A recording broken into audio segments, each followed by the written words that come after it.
everyone. This is Tony from her Homestead Skills. And yes, harvest season is upon us. And one of the first fall things that we do come across here in Ontario is corn. And I did go to my garden first thing this morning, did a lot of weeding, harvested some more green peppers and another small batch of beans. Let's see, the beans. And I did just cook them and put them in the fridge. I will season them shortly, but I decided to go see if there was corn in the stores, and sure enough there is. Now, I didn't go to a farmer's market or anything, I just went to the local store. I have no idea what the quality of these are. The price was definitely right. Went to Food Basics for anyone that's interested, and they had corn for 6 for $1.98. And of course the first job is to husk them. Now, they didn't want you to husk them in the store, and when people asked me to be considerate, I tried to, so I didn't even open them up. Had no idea what they were like, so I'm dealing with that now. And oh my goodness, I didn't think I was that weak. But yes, I did spend at least, an hour, possibly closer to 2, cleaning up the garden. Now, I don't want to cut off this end for a reason, and I'll show you that. It's partially the way I lost it. Would have made it easier if I'd pulled it off to begin with. So yeah, that's a beautiful ear of corn. I'm happy with that, so I'll continue to husk these, and yeah, see, it's much easier if you just rip the end off. I'm sure I can do without the end for what I want, but it also helps to have it in place. Ooh, this is nice and juicy. Okay, so I will be canning corn today, starting off with this dozen, and I'm sure there'll be more before the season is out for corn. I want to get a good stash of corn in my pantry.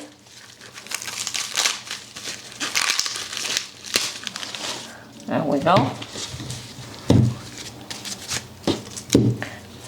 Now, for Mark and I, when I do can it, a dozen does go pretty far, actually. If you're going to just eat the cob, well, that's normally more than what I put in a jar for the 2 of us, so, you know, it depends on how you want to serve it. If you want to serve it as a side dish, you know, you can freeze the cob as is, I guess. I've never done that. First of all, I don't have that much freezer space. And secondly, I like it canned. So, we'll continue along here. And yes, things are getting rather strange out there in this world. I was listening to the news on the way out today, and it appears as though our Premier, Mr. Doug Ford, has had some contact with Kamala Harris's VP in the not too distant past, in the last month or 2. And I find that rather unnerving, since I don't think very highly of that individual on a personal level. And yeah, we'll see if anything comes out of that. It's going to be a long, treacherous road to November. We'll see what happens there.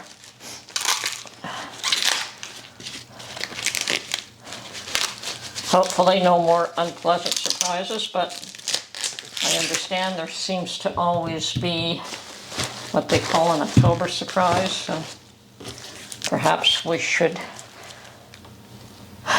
concern ourselves with that as well. But anyway, Canada's got its own issues, and we have to deal with them as well.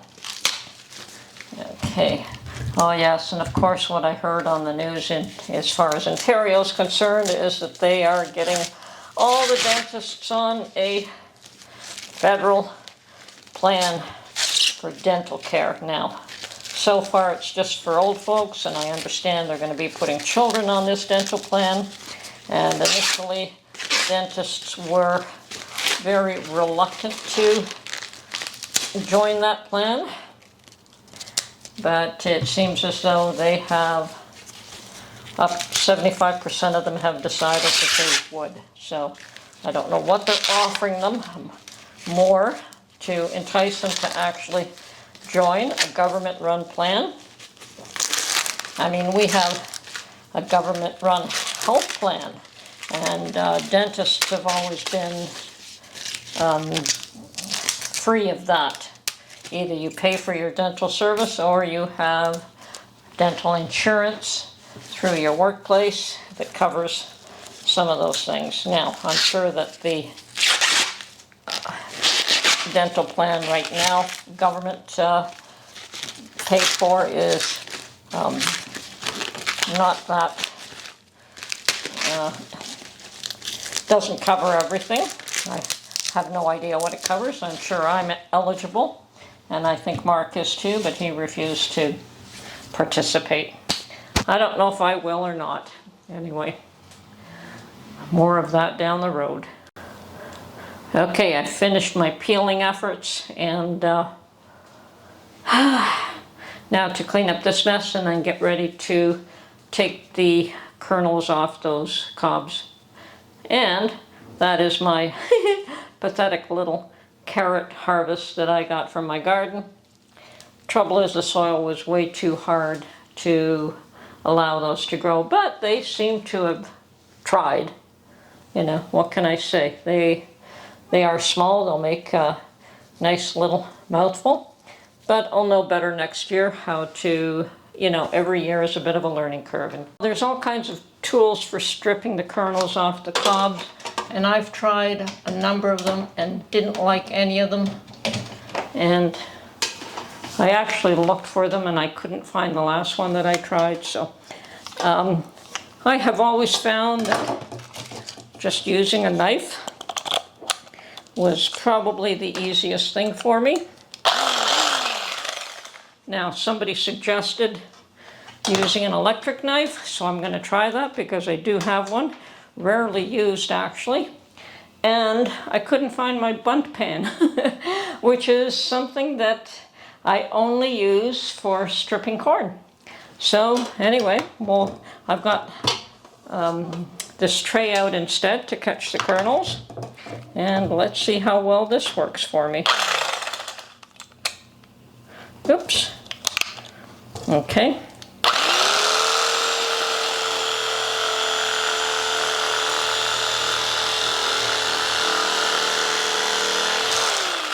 Yeah, I guess it works.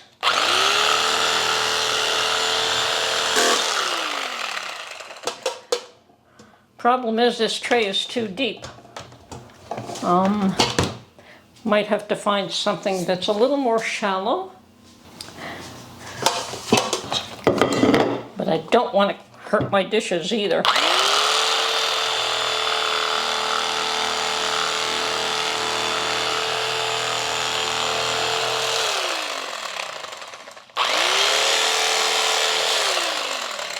Yep, so it's just, what am I going to use to catch the kernels that I'm not happy with? We'll have to find something else here. Actually, I just came up with another idea, and that is just to raise the pan. That should do it.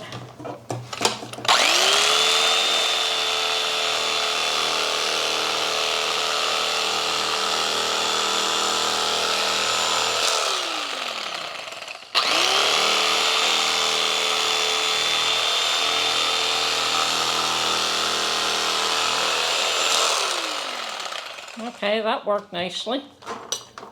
We'll continue along here.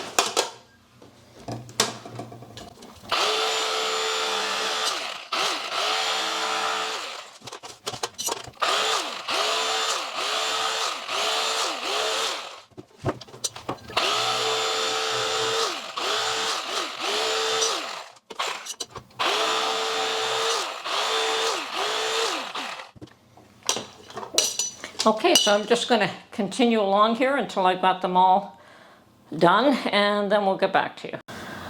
Okay, well that job is all done. So now to get rid of these.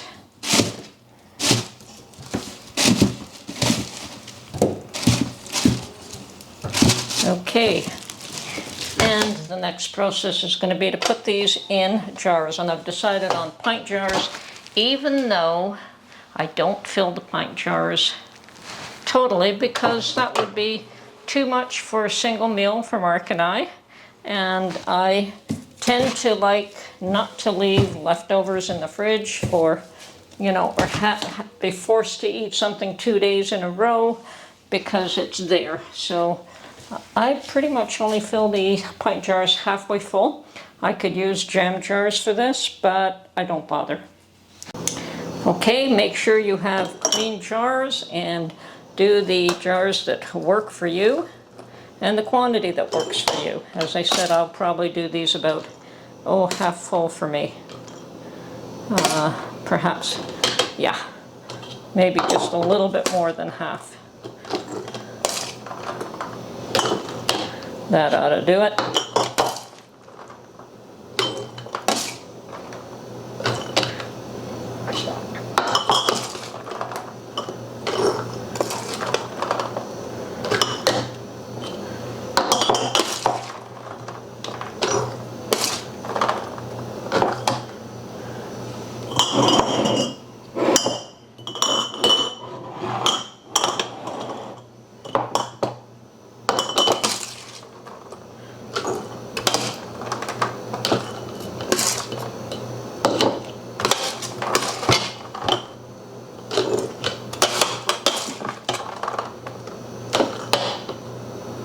Okay, so I got 9 jars out of that, so that's a little bit more than a kernel of corn for each jar, which is fine. I'm not dissatisfied with that. I think that probably works. And now I'm just going to put on my pressure canner, and I'm going to get lids, and I'm going to get boiling water, and we'll finish this process. But I'm going to move over to the stove now. Okay, a couple of things. I've got my canner set up. I've got just a little over 3 quarts of water in that canner. The canner recommendation is 3 quarts of water, so I always make sure I have that much in there. I have got my kettle on to add boiling water into my jars of corn. I've got my jars of corn on the counter, and I've got some salt that I'm going to add to every jar. Now, you don't have to add salt, and you could also add sugar if you choose to sweeten the corn. So I'm going to put approximately half a teaspoon in each jar. Now, the salt does not help preserve it, but salt always adds flavor to everything.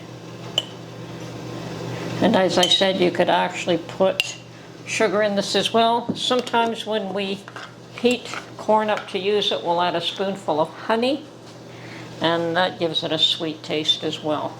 So I'm not going to sweeten it at this point. So now I'm just waiting for my water to boil. I've got my lids ready.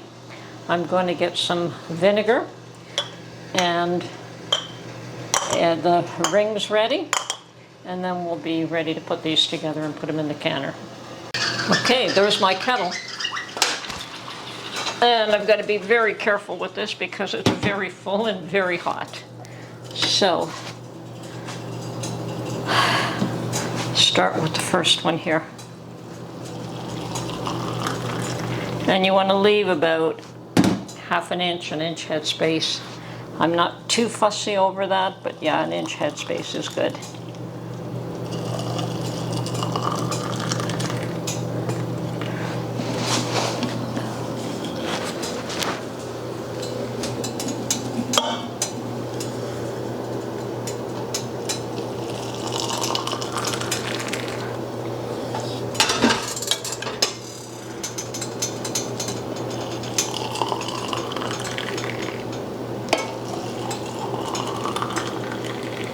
You want to debubble your corn. So you want to make sure there's no bubbles there. And we can start sealing these ones that are done. So now we will use our vinegar to clean the rims.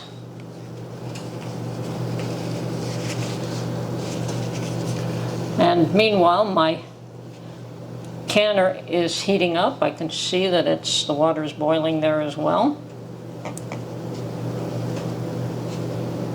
Okay, and I'm using my little magnetic tool to pick up the lids.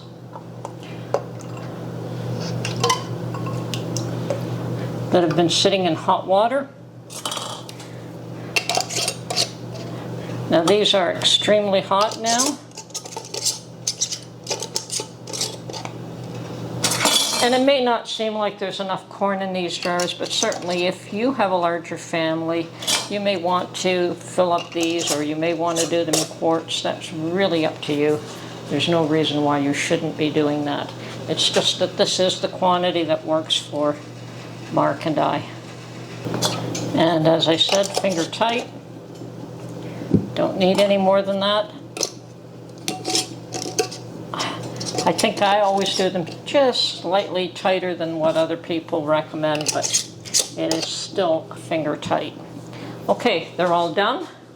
Okay, so I double check. For quarts, you want to go 85 minutes. For pints, 55 minutes.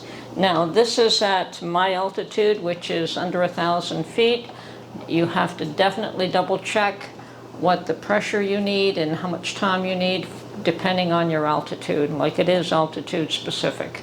But where I am, it's 10,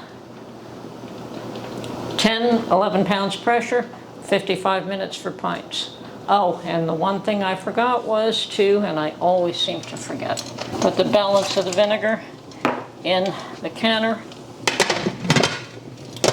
And what that does is it keeps the minerals from the water off the outside of the jars and stops them from going cloudy. Okay, my timer's just about to go off. I think it's got, well, 8 seconds left now. And as soon as that goes off, then we will put the jiggler on, the weighted jiggler on the canner. There we go. And at this point, I'm going to reset the timer for 55 minutes.